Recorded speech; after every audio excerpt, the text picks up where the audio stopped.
Hello sa inyong lahat! Naalala nyo ba yung kinuwento ko sa inyo na kababayan natin dito sa Spain na halos kapitbahay ko lang din na minsan ay nakasabay ko sa bus at nagrereklamo siya dahil nga sa simula sa pool ay wala siyang pagkain doon sa kanyang mga amo tapos maraming pang CCTV doon sa kanilang bahay.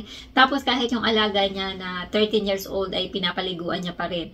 Masyadong asa sa kanya, halos lahat ng trabaho ay siya talaga ang kailangan gumawa at masyado rin ini-spoil ng kanilang mga magulang dahil imagine 13 years old na kailangan pang paliguan. Ngayon, nakasalubong ko siya kanina. Ako ay nag-grocery malapit dito sa bahay ng amo ko at siya naman ay inilakad niya yung dalawang aso. At nakwento niya sa akin na finally ay nakahanap na siya ng panibagong lilipatan na amo.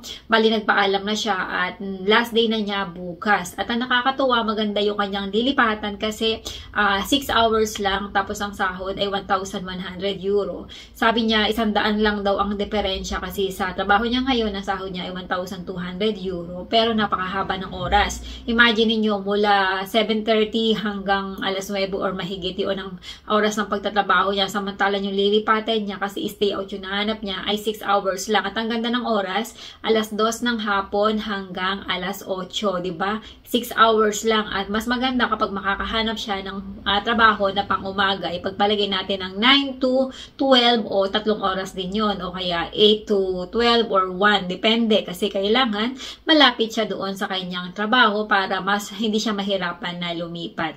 Yun ang kagandahan dito kapag ang trabaho mo ay stay out, dapat mas maganda ay dalawa yung trabaho mo para mas malaki ang kikitain mo. Kapag naandito kayo sa Spain, kung halimbawa nahihirapan kayo doon sa trabaho nyo, pwede naman kayong lumipat, maghanap kayo ng trabaho na lilipatan nyo.